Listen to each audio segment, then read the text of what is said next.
बिस्मिल्लाहिर्रहमानिर्रहीम। अस्सलाम वालेकुम students, welcome to online series period college Mianwali. Today we are going to start lecture number 4, जिसकी outline है हमारे पास importance of bacteria and beneficial bacteria. ठीक है, अब प्रीवियस लेक्चर के अंदर हम बैक्टीरियल सेल स्ट्रक्चर के बारे में देख रहे थे और उसके बाद मैंने आपको बैक्टीरिया की डाइवर्सिटी को एक्सप्लेन किया था। ठीक है, कि कहाँ कहाँ पर मौजूद होते हैं और अगर जहाँ मौजूद होते हैं ऑब्वियसली वो उनका एनवायरनमेंट कहलाता है, उनका हैबिटेट कहलाता है। ठीक है, और अपने एनवायरनमेंट में वो क्या रोल प्ले करते हैं, उसका दूसरे जो लिविंग ऑर्गेनिजम्स होते हैं या नॉन लिविंग कंपोनेंट्स होते हैं एनवायरनमेंट के, नॉन लिविंग थिंग्स होती हैं, उनके साथ उनका किस तरह का इंटरेक्शन होता है। ठीक है, नेक्स्ट अभी हमने जो स्टार्ट करना है that is the importance of bacteria. ठीक है, यानी बैक्टीरिया के फ़ायदे और नुकसान किसी न किसी हद तक जो प्रीवियस हमारे पास टॉपिक था इकोलॉजी के रेफरेंस से, कि वो किस तरह से अपने दूसरे जो लिविंग ऑर्गेनिजम्स थे उनके साथ जो है वो कनेक्शन में आ रहे थे। ठीक है, रिलेशनशिप में आ रहे थे, तो वही चीज़ें जो है वो दोबारा रिपीट हो सकती हैं। ठीक है, उसके बाद हमने देखना है इम्पॉर्टेंस, आपने माइंड में रखना है। यूजुअली जब इम्पॉर्टेंस का वर्ड आता है तो हमारे माइंड में ये बात आती है कि शायद हम फ़ायदे की बात कर रहे हैं। ठीक है, लेकिन बायो में जहाँ पर भी इम्पॉर्टेंस की बात होगी अगर, तो बेटा कोई भी चीज़ जो कि इन्वायरमेंट को या किसी भी लिविंग थिंग को नुकसान दे रही होती है या फ़ायदा दे रही होती है, वो दोनों चीज़ें जो है वो इम्पॉर्टेंस के अंदर आती हैं। ठीक है, तो इम्पॉर्टेंस की बात जहाँ पर भी की जाएगी उसमें फ़ायदा नुकसान दोनों की बात होगी, क्योंकि अगर बैक्टीरिया हमें नुकसान भी करेगा तो भी हमें फ़र्क पड़ेगा। ठीक है, उससे, और अगर हमें फ़ायदा भी देगा तो भी हमें नुकसान हो उससे जो है वो हम कहते हैं कि फ़र्क पड़ेगा हमारे ऊपर। ठीक है, तो फ़ायदा होगा या नुकसान होगा, तो ये दोनों चीज़ें जो हैं वो कलेक्टिवली आपके पास इंपॉर्टेंस में आती हैं। तो हमने बेनिफिट्स के बारे में देखना है आज, के बैक्टीरिया जो है ये फ़ायदा किस तरह से दे रहे हैं हमें। इम्पॉर्टेंस ऑफ बैक्टीरिया में अगर फ़ायदे की बात की जाए तो वेरी इंपॉर्टेंट ऑर्गेनिजम्स हैं। ठीक है, ना सिर्फ अपने नॉन लिविंग जो उनका कंपोनेंट है इन्वायरमेंट का, ठीक है, उसके लिए, बल्कि लिविंग ऑर्गेनिजम्स के लिए भी ये इक्वली इम्पॉर्टेंट है। ठीक है, और फ़ायदा देते हैं दोनों चीज़ों को। अब इन्वायरमेंट के जो नॉन लिविंग कंपोनेंट्स हैं उनको भला बैक्टीरिया किस तरह से फ़ायदा दे सकते हैं, तो बेटा डीकम्पोजर्स के तौर पे काम करते हैं, तो इन्वायरमेंट को साफ़ करने में हेल्प आउट करते हैं ना ये। ठीक है, among the great diversity of bacteria many bacteria are beneficial ecologically as well as economically. ठीक है, इकोलॉजिकली आपको मैंने कहा था इकोलॉजी से निकला है ना। ठीक है, जिसको हमने डिस्कस कर लिया था इन्वायरमेंट के पर्सपेक्टिव से। बेटा इकोनॉमिकली अगर हम बात करें तो हमारी इकॉनमी को किस तरह से फ़ायदा दे रहे हैं या नुकसान पहुंचा रहे हैं मईशत को। ठीक है, मतलब क्या ऐसी चीज़ें हैं जो हम बैक्टीरिया से बना सकते हैं। ठीक है, या कौन सी ऐसी चीज़ें हैं बनी हुई हमारी जो कि हमारी इकॉनमी को ऊपर लेकर जाती हैं, उसके लिए बैक्टीरिया नुकसान कैसे देते हैं। जैसे बेटा मुख्तलिफ़ तरह की फ़ूड्स की अगर हम बात करते हैं ना, तो बैक्टीरिया उसको स्पॉइल कर देते हैं, गंदा कर देते हैं, ख़राब कर देते हैं, तो उससे क्या होता है, उससे इकॉनमी का डाउनफॉल स्टार्ट हो जाता है ना, नुकसान होता है उससे मईशत का। ठीक है, इसी तरह से मुख्तलिफ़ पर्पसेस के लिए हम बैक्टीरिया को यूज़ भी कर रहे होते हैं मुख्तलिफ़ तरह की अपनी डिज़ायर्ड प्रोडक्ट्स को अचीव करने के लिए, तो वो ऑब्वियसली फिर उसका फ़ायदा भी हो जाएगा। ठीक है, तो यहाँ पे हम सिर्फ फ़ायदे की बात करेंगे। बेनिफिशियल बैक्टीरिया हमने कहा था कौन से होते हैं, तो उसको हमने डिस्कस करना है। सबसे पहली चीज़ तो हमारे पास इकोलॉजिकल पर्सपेक्टिव से आ जाती है कि जो इन्वायरमेंट के नॉन लिविंग कंपोनेंट्स होते हैं या लिविंग कंपोनेंट्स होते हैं, उसको बैक्टीरिया जो है वो किस तरह उस पर असरअंदाज हो रहे हैं। तो कहते हैं कि bacteria are the recyclers in nature. ठीक है, यानी कि ये डीकम्पोजर्स हैं, रिसाइकिल करते हैं complex substances, harmful toxic substances की ब्रेक डाउन करके उसको क्या करते हैं, ये बेटा यूजेबल फॉर्म में कन्वर्ट कर देते हैं। उससे ना सिर्फ इन्वायरमेंट साफ़ हो जाता है, बल्कि जो हमारे पास यूज़ हुई हुई चीज़ें हैं वो सिंपलर फॉर्म में आके दोबारा इन्वायरमेंट का हिस्सा बन जाती हैं, ताकि जो हमारे पास लिविंग ऑर्गेनिजम्स हैं उन चीज़ों को वो रीयूज़ कर सकें। ठीक है, अब कहते हैं कि ये इंपॉर्टेंट रोल प्ले करते हैं बायोजियोकेमिकल साइकिल्स के अंदर। ठीक है, अब ये थोड़ा सा कॉम्प्लेक्स टर्म हो जाती है biogeochemical cycle, bio means life, geo mean earth, ठीक है, और केमिकल यानी अर्थ के ऊपर जो बायोलॉजिकल हमारे पास केमिकल्स हैं उनकी रिसाइकलिंग में रोल प्ले करते हैं। फॉर एग्जांपल बेटा, जिस तरह से हम नाइट्रोजन की बात करते हैं ना, नाइट्रोजन आपको पता है कि that is the essential component of amino acids, और अमीनो एसिड्स आपके पास प्रोटीन्स की सिंथेसिस में रोल प्ले करते हैं, ठीक है। तो अब बैक्टीरिया क्या करते हैं कि बैक्टीरिया N2 की फॉर्म में नाइट्रोजन की अपटेक भी करते हैं, ठीक है, उसको यूजेबल फॉर्म में कन्वर्ट करके प्लांट्स को देते हैं, प्लांट्स उससे क्या करते हैं, प्रोटीन्स बनाते हैं अपनी, ठीक है, और प्लांट्स जो है वो प्रोटीन्स आगे ट्रांसफ़र करते हैं, या आपको पता है कि हम प्लांट्स को खाते हैं या हर्बीवोर्स खाते हैं, तो उससे फिर वो चीज़ जो है वो कंज्यूमर्स की तरफ ट्रांसफ़र हो जाती है। ऑब्वियसली बेटा, जो भी लाइफ होती है ना, तो हर स्टेज पे उसकी डेथ हो रही होती है, मतलब प्लांट्स खुद भी तो डेड होते हैं ना, अगर हमें एनर्जी आगे ट्रांसफ़र ना भी करें, खुद भी तो डेड होते हैं, ठीक है, या एनिमल्स जो उनको खा रहे हैं वो भी डेड होते हैं। तो ऑब्वियसली उस चीज़ को आप डीकम्पोज करके दोबारा से एनवायरनमेंट में शामिल तो करना है ना उन कंपोनेंट्स को, वरना इतनी सारी चीज़ें एनवायरनमेंट में कहाँ से आएंगी कि वो इस्तेमाल होती रहें और वहाँ पे ऐड ना हो रही हों चीज़ें। तो इस तरह के जो आपके पास केमिकल रिएक्शंस होते हैं इनको हम बायोजियोकेमिकल साइकिल्स कहते हैं, ठीक है, जिसमें एनवायरनमेंट से चीज़ ली जाती है और इन रिटर्न एक साइक्लिक पाथवे के ज़रिए से एनवायरनमेंट को वापस लौटा दी जाती है, ठीक है।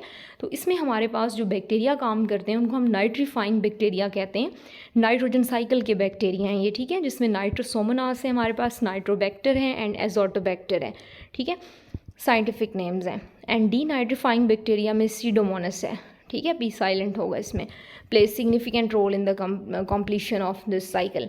अब ये जो हमारे पास डीकम्पोजर बैक्टीरिया होते हैं क्या करते हैं, डेड ऑर्गेनिक मैटर को ब्रेक करते हैं, उसको सिंपल फॉर्म में कन्वर्ट करते हैं। अब बायोजियोकेमिकल साइकिल सिर्फ नाइट्रोजन साइकिल नहीं होता ना, उसमें कार्बन साइकिल भी होता है, हाइड्रोजन साइकिल, ऑक्सीजन, ठीक है, तो मुख्तलिफ होते हैं, सल्फ़र साइकिल, फॉस्फोरस साइकिल, मतलब जितनी भी चीज़ें जो लिविंग थिंग्स के अंदर यूज़ होती हैं, ठीक है, उनको बनाने में, तो वो सारे आपके पास कलेक्टिवली बायोजियोकेमिकल साइकिल्स कहलाएंगे, ठीक है। अब ये एक्टिविटीज़ जो हैं ये फोटोसिंथेटिक बैक्टीरिया परफॉर्म कर रहे होते हैं हमारे लिए, ठीक है, जो कि एनवायरनमेंट में फ्री ऑक्सीजन रिलीज़ करते हैं, तो ये दूसरा फ़ायदा हो गया एनवायरनमेंट को। अब बेटा ये कहता है कि these are the makers of useful products, ठीक है। अब ये बात कर रहे हैं बैक्टीरिया की इकोनॉमी के हवाले से, इंपॉर्टेंस की बात कर रहे हैं, या उसके हम कहते हैं कि बेनिफिट्स के हवाले से बात कर रहे हैं ना। सो बेटा many bacteria such as Lactobacillus, ठीक है, in combination with yeast and moulds, ठीक है, यीस्ट एंड मोल्ड्स क्या होती हैं बेटा, ये दोनों फंगस की फॉर्म्स है ना, किंगडम फंजाई से बिलोंग करते हैं, have been use for thousands of years in the preparation of fermented foods, ठीक है, जिसमें आपके पास मिल्क के डेरिवेटिव्स होते हैं, लाइक चीज़ है हमारे पास, ठीक है, जैसे या पिकल्स, अचार है, सोया सॉसेज हैं, विनीगर है, वाइन है, योगर्ट है, अगेन आपके पास क्या है, मिल्क का डेरिवेटिव है। तो ये चीज़ें बनाने के लिए जो है ये बैक्टीरिया इस्तेमाल होते हैं या असिस्ट कर रहे होते हैं फंगस को, ठीक है, यानी फंजाई और बैक्टीरिया मिलकर ये काम करते हैं ना, यूज़फुल प्रोडक्ट बनाते हैं। Pharmaceutical industry and agrochemical industry. Pharmaceutical बेटा ये ड्रग्स की इंडस्ट्री होती है जिसमें मुख्तलिफ आपके पास मेडिसिन वगैरह आ जाती हैं। एग्रोकेमिकल बेटा ये एग्रीकल्चर से रिलेटेड जितने भी तरह के हमारे पास यूटिलाइज होते हैं ना केमिकल्स, मतलब ये इंसेक्ट और पेस्ट वगैरह को किल करने वाली जो चीज़ें होती हैं, most important in the production of both these kinds of chemicals, ठीक है।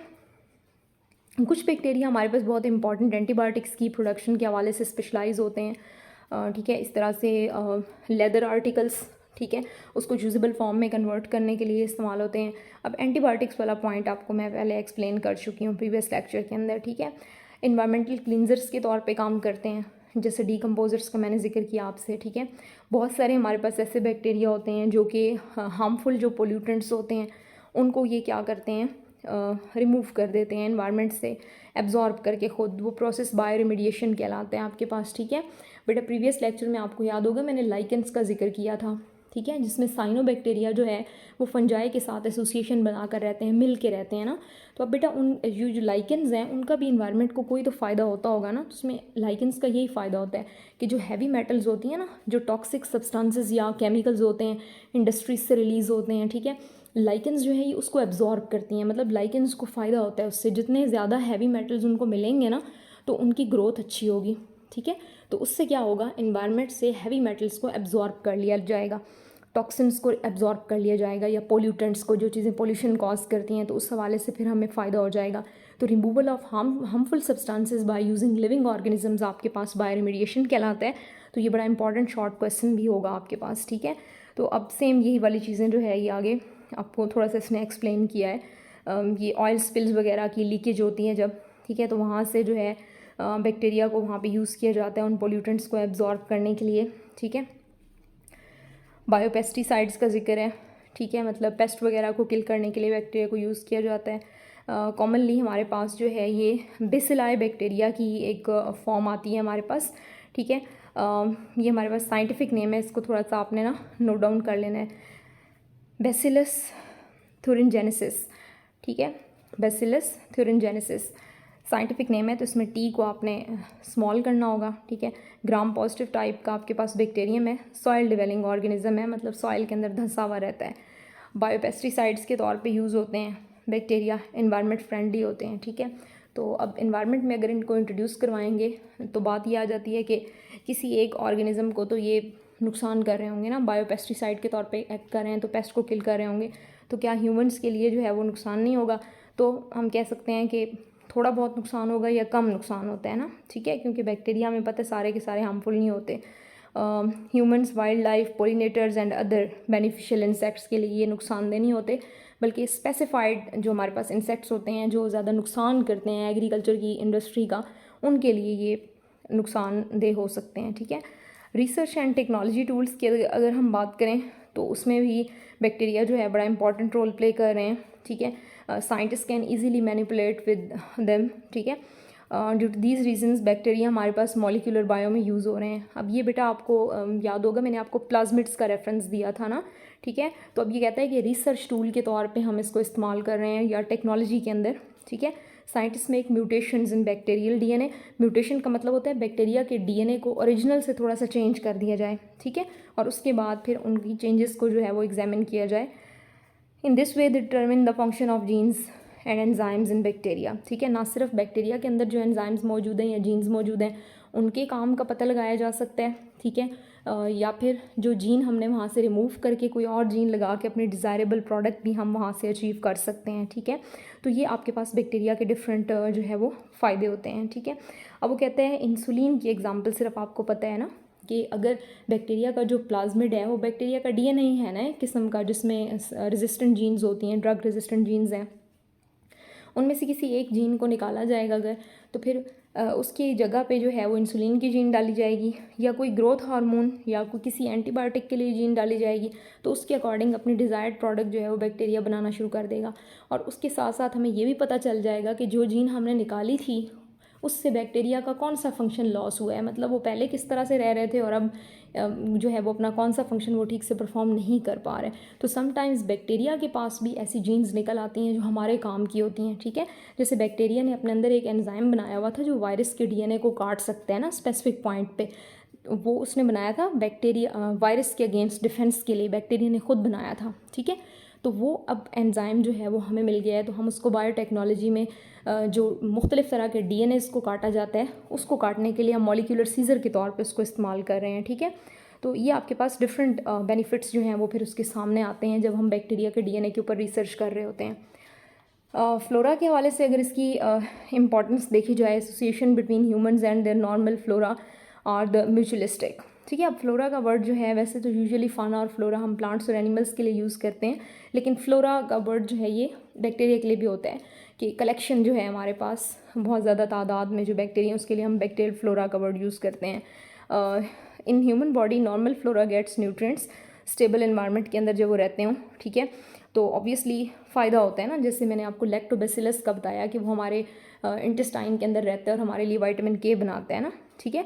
तो वहाँ पर उसको टेम्परेचर, प्रोटेक्शन, ट्रांसपोर्ट, फूड सारी चीज़ें ह्यूमन से मिल रही होती हैं, तो इन रिटर्न फिर वो हमें भी फ़ायदा दे रहा होता है, ठीक है। मुख्तलिफ़ तरह के वाइटामिन्स की सिंथेसिस करता है, वही बात जैसे मैंने आपको विटामिन के हवाले से बताया, ठीक है, कि हमारे इंटेस्टाइन के अंदर रहता है। विटामिन B12 है, ठीक है। लैक्टिक एसिड में विटामिन B प्रोड्यूस करते हैं बैक्टीरिया, तो वो हमारे अंदर रहते हैं अपनी कंडीशंस के अकॉर्डिंग, उनके लिए परफेक्ट कंडीशन होती है इंटरनल जो ह्यूमन बॉडी होती है, ठीक है, और वो इन रिटर्न हमें फ़ायदा दे रहे होते हैं।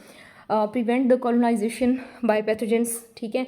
नॉर्मल जो आपके पास बैक्टीरियल फ्लोरा है, ठीक है, ये with pathogens for the attachment sites and nutrients, so pathogens have less chance of entering body tissues. अब इस चीज़ को ना आपने थोड़ा सा इम्यून सिस्टम को इसका समझना है तो आप इसको बेटर अंडरस्टैंड कर सकते हैं ना। इनहिबिट और किल पैथोजेंस, ठीक है। मुख्तलिफ जो आपके पास बैक्टीरिया होते हैं ये क्या करते हैं, ये ऐसे सब्सटेंसेस प्रोड्यूस करते हैं जिससे दूसरे बैक्टीरिया जो कि नुकसान कर सकते हैं ना उनको ख़त्म किया जाता है। अब बेटा जो आपके पास सेकंड पॉइंट था ना, इसको आपने समझने के लिए ना थोड़ा सा पॉइंट 4 पे आए, इस वजह से मैंने उसको स्किप किया था। Stimulates the production of cross reactive antibodies. अब बेटा ज़रा आपने मेरी बात थोड़ा गौर से सुननी है। Since the normal flora behaves as antigen, ठीक है, they induce the immunological response, ठीक है। अब बेटा बायो की एक ब्रांच होती है इम्यूनोलॉजी, जो कि इम्यून सिस्टम की स्टडी से रिलेटेड होती है ना, ठीक है। तो आपको पता है कि हमारी बॉडी में ना एक डिफेंस सिस्टम होता है ना, ठीक है। अब वो डिफेंस सिस्टम हमारा इम्यून सिस्टम कहलाता है, ठीक है। और हमारा इम्यून सिस्टम जो है वो एंटीजन और एंटीबॉडीज़ की मदद से जो है वो सारा सिस्टम जो है वो अपना कंप्लीट होता है उसका, ठीक है। अब वो कहते हैं जो बैक्टीरिया का नॉर्मल फ्लोरा होता है ना, मतलब जो नॉर्मल बैक्टीरिया होते हैं, आपको पता है कि फूड के अंदर जैसे मैंने आपसे कहा कि बैक्टीरिया मौजूद होते हैं, ठीक है। तो अब बेटा जब हम कोई भी फूड खाते हैं ना उसमें बैक्टीरिया मौजूद होंगे। कोई भी फूड ऐसी नहीं होती जिसमें जर्म्स ना हो, लेकिन हम डेली बेसिस पे हमें खुदा न खास्ता किसी न किसी प्रॉब्लम से तो नहीं गुजर रहे होते ना हम, तो सम टाइम्स कोई ना कोई मसला हो जाता है, फूड पॉइजनिंग हो जाती है इस तरह से। तो डेली फूड जब हम ले रहे होते हैं इट डजेंट मीन कि वो बिल्कुल साफ़ होती है, उसके अंदर बैक्टीरिया होते हैं। तो वो कहते हैं वो ऐसे बैक्टीरिया होते हैं ना जिसमें कोई प्रोमिनेंट डिजीज़ या बड़ी डिजीज़ कॉज करने का पोटेंशियल नहीं होता, ठीक है। लेकिन क्या होता है कि जब वो हमारे अंदर जाते हैं तो हमारे इम्यून सिस्टम की वो रिहर्सल ज़रूर करवा देते हैं, ठीक है। रिहर्सल का मतलब है कि उनको ज़रा तैयार कर देते हैं, क्योंकि बैक्टीरिया जैसे ही अंदर जाता है ना, नॉर्मल फ्लोरा होता है, नॉर्मल फ्लोरा का मतलब है कि उसके अंदर इतना पोटेंशियल नहीं होता या वो डिजीज़ कॉज करने वाला ही नहीं होता, लेकिन चीज़ तो एक बाहर से आई है ना जो गलत चीज़ है। तो हमारा इम्यून सिस्टम जो है वो उसको रिकग्नाइज़ करेगा, उसको वो एंटीजन के तौर पे रिकग्नाइज़ करेगा ना, और उसके खिलाफ एंटीबॉडी बनाएगा, ठीक है। तो अब क्या है, हमारे इम्यून सिस्टम ने पहले से एक बैक्टीरिया को देखा हुआ है ना, उसको पहचान हो गई है। अब कोई नुकसान वाला बैक्टीरिया भी अगर आएगा ना तो उसको फौरी तौर पे किल करेगा। तो ये क्या चीज़ है, इंड्यूस इम्यूनोलॉजिकल रिस्पॉन्स, यानी कोई भी वीक बैक्टीरिया हमारे अंदर दाखिल हुआ, या कोई बेचारा सा बैक्टीरिया जो कि डिजीज़ कॉज कर नहीं सकता था या उसमें पोटेंशियल नहीं था, तो उसने हमारे इम्यून सिस्टम को तैयार कर दिया, ठीक है, उसकी रिहर्सल करवा दी। अब नेक्स्ट टाइम के लिए कोई हार्मफुल बैक्टीरिया आएगा तो उसको फौरी तौर पर किल कर दिया जाएगा। This is immunological response of the body, ठीक है। अब वो कहते हैं कि लो लेवल्स ऑफ एंटीबॉडीज़, उसके लिए फिर अब वो कहते हैं उसका आपको फ़ायदा क्या होता है ना, उसमें आपको फिर एंटीबॉडीज़ इतनी ज़्यादा बाहर से नहीं लेनी पड़ती। उसके लिए लो लेवल ऑफ एंटीबॉडीज़ जो कि नॉर्मल फ्लोरा के लिए आप लेते हैं, ठीक है, वो cross react with certain pathogens. Cross react का मतलब होता है कि कोई भी आपके पास एक स्पेसिफिक एंटीबायोटिक है, ठीक है, सॉरी एंटीबॉडी है जो कि क्या करेगी, एक से ज़्यादा टाइप के बैक्टीरिया को किल करेगी, ठीक है। अब लेट्स सपोज, इसको थोड़ा सा आपने समझना है, बाहर से कोई बैक्टीरिया आता है ना बेटा, दो तरह के बैक्टीरिया बाहर से आते हैं ना, दो मुख्तलिफ इकसाम के बैक्टीरिया होते हैं जो हमारी बॉडी में एंटर होते हैं, तो वो क्या हैं बेटा, वो एंटीजेंस हैं, ठीक है। अब हम क्या करते हैं, हम एक एंटीबायोटिक लेते हैं या एंटीबॉडी लेते हैं जो कि किसी एक बैक्टीरिया के ख़िलाफ़ है। हमारे अंदर कितने बैक्टीरिया गए थे, 2 गए थे, लेकिन वो कहता है कि वो एंटीबॉडीज़ ऐसी थीं जो कि क्या करेंगी, उन दोनों बैक्टीरिया के ख़िलाफ़ काम कर जाएंगी। तो ऐसी एंटीबॉडीज़ जो कि एक से ज़्यादा एंटीजेंस को किल करने में काम करती हैं, उनको हम कहते हैं कि क्रॉस रिएक्शन होता है, क्रॉस रिएक्ट कर जाती हैं वो, तो उसका फ़ायदा होता है, ठीक है। So they hereby prevent the infections और इन्वेजन, ठीक है। इन्वेजन का मतलब होता है किसी भी चीज़ की मुदाखलत, ठीक है। तो इस तरह की जो डिफेंस सिस्टम होते हैं हमारी बॉडी का, वो अव्वल तो बैक्टीरिया को किसी किस्म की इन्वेजन से ही रोक देते हैं, अदरवाइज़ फिर इन्फेक्शन से तो रोकते ही हैं, ठीक है बेटा। So that was all about the beneficial aspects of bacteria. Next हम लेक्चर के अंदर फिर इसके जो है फर्दर इम्पैक्ट्स को स्टडी करेंगे। Thank you so much students, अल्लाह हाफ़िज़।